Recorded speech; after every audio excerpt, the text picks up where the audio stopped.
Chele Farley is running against Kirsten Gillibrand and is on the line right now, running as a Republican. Chele, good morning. Good morning, Bill. Yes, I am running. I have the Republican line, the Conservative line, and the Reform Party line in November. So I want to get right into, your opponent has been very, very critical, of course, of this process and the Supreme Court issue. As a female running as a Republican, what's your take on everything going on right now? I think this entire process has gotten far too political. It shouldn't be political at all, right? I mean, the whole idea was that this judiciary is supposed to interpret the Constitution. What is political about that? And as a great example, I mean, as recently as Ruth Bader Ginsburg, who was viewed as being, frankly, to the left, she was confirmed 96-3. 96-3, right? So, I mean, because I think the view was, look, she's absolutely qualified.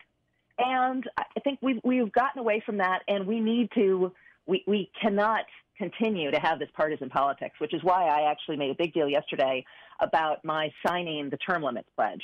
Yeah. I've said very publicly I would only serve 2 terms, and I think that if that were the case for everyone, we would have people who just want to get down to Washington, get some good work done for their states, and then go home and let somebody else with fresh ideas and energy and enthusiasm come in. So I have called on my opponent, Kirsten Gillibrand, to do the same. Of course, she has been in D.C. for 12 years. Yeah. And in the 12 years, she's managed to get one bill passed to rename a post office. And that just doesn't cut it for people of New York, and that's why my website is firegillibrand.com. Okay. I like it. I want to go back, if I can. You, the other day, called her a hypocrite on the Kavanaugh issue. Why did you call her that? I call her a hypocrite because her number one donor is the Boies Schiller law firm. And it is this law firm where she herself was also a partner, but it's the law firm that was the enabler for Harvey Weinstein. And it's just ridiculous. I mean, she returned the money that she got from Harvey Weinstein, but she's refused to return the money that she got from the Boies Schiller law firm because it's over $800,000. And I mean, she's such a hypocrite at all of this stuff. I mean, and I even know Democrats who are upset about her, feeling, on Bill Clinton. On the Bill Clinton thing, she was very happy to take all of their, money and support, and, she was appointed to Hillary Clinton's seat. But, now, just recently, she says, oh, he should have resigned. Well, there's not any new information. Yeah. What's changed? Yeah, it's just so opportunistic. Yeah, that was a bit of a surprise when she did that. Manaske has an interesting story because he attended a press conference a while. And this is one of the things that you criticized Gillibrand about, and you just mentioned here that she hasn't passed. She's passed one bill, and it was a postal rename, whatever the story is. But this was really interesting because there was a press conference here, and I'll let you take it, Jeff. So, to the best of my memory,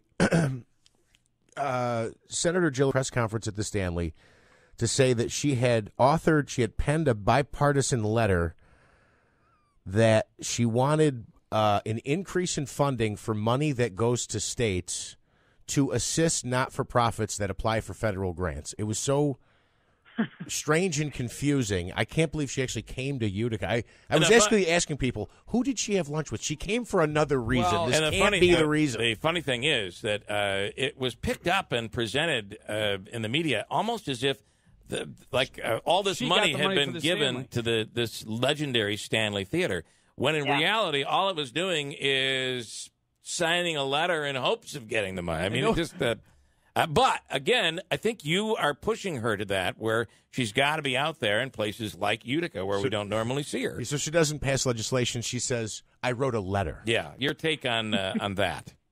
Well, and it's just one more example. I mean, the one that really got me and that affected, Utica and Rome Labs quite a bit, right? There was this defense bill that just got passed.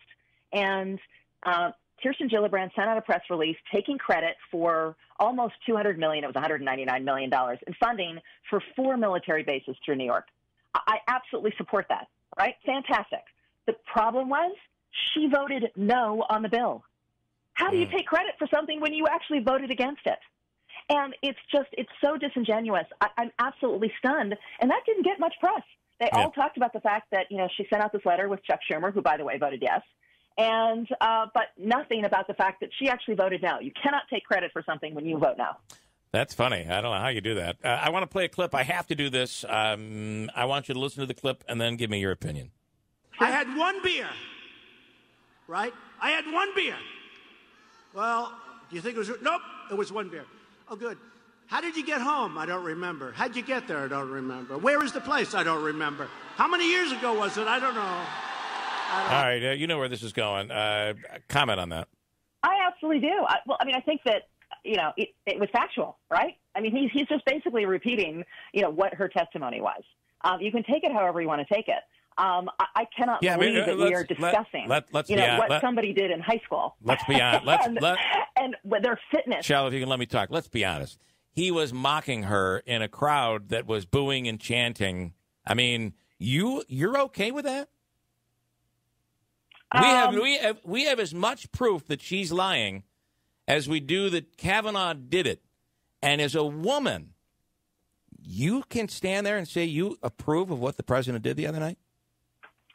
I think that, you cannot be falsely accused. I mean, I think this is the truth. I mean, look, I have sons. I'm actually very worried in this environment about them. What proof do you have, though? What proof do you have? I don't want to get into this, but what proof do you have that he has been falsely accused? We don't know on either side who's telling the truth at this point. I think we should hear all sides. I agree. My understanding is that the FBI did do the report. It came out, that the analysis came out this morning, and it was not corroborated. So that's what I'm going with. But you're okay with the president going to a rally and mocking a woman that says she was sexually assaulted? I think that I am okay with people restating the facts. I wouldn't have said it that way, and I say this all the time. I mean, look, people ask me my position on Trump, and there are a lot of things I wish that he would say differently. But I really focus, and when I travel around the state, people keep talking. They're not talking about the Mueller investigation. They're talking about jobs.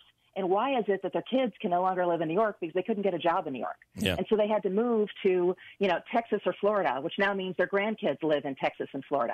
I mean, I've said this again and again. I'm not focused on that. What I'm focused on is helping New Yorkers. I mean, 1 million people have left New York since the last census in 2010. We've got to change that. That's the thing that really needs to be focused on. I mean, that is what I want to work on. My motto is put New York first.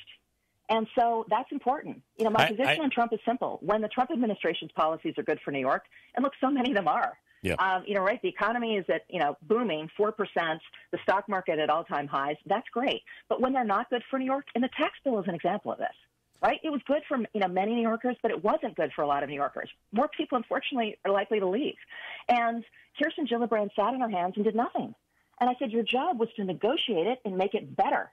I mean, Marco Rubio was able to double the child tax credit in exchange for his vote. Yeah. I mean, having a $10,000 cap when the average property tax bill, in Westchester is $19,000 a year is ridiculous. I got to say, I believe Kavanaugh will be confirmed. I believe he should be. If we don't have proof of what allegedly happened, he should be confirmed. But I'm sorry, I cannot believe you support the president mocking a woman that claims she was sexually assaulted. That baffles me. But you got to live on that. So I just can't believe you support that. As I said, I don't support the way he says things. But I think that the point is, do we have proof? I'm absolutely supportive of the fact that she came out, which is great. Yeah. And it was investigated, and they haven't been able to find anything. So we should have a confirmation vote. And yes, if it were up to me, I would vote to confirm them. But no, I mean, I'm absolutely supportive of people who come out. I mean, we need to allow that to happen. And I think that it's great that she did come out and she was heard and the FBI investigated it. Got it. All right. Well, Chele, we appreciate your time. Thanks so much. Chele Farley running as Republican against Kirsten Gillibrand. And we appreciate your time. We'll do it again. Thanks. Thank you. Bye. I'll gladly take some calls on that. Listen, the guy should be confirmed. If there's no evidence, he should be confirmed. But at the same time, we don't have any evidence this woman is lying about it. So are we really going to get down this road where we're okay with mocking her and calling her a liar? I think that is unbelievable. And Did he call her a liar? Well, you heard the clip. Basically, I can't remember. He's calling her a liar. More than that, the fact that Chele Farley can support that, wow. Wow.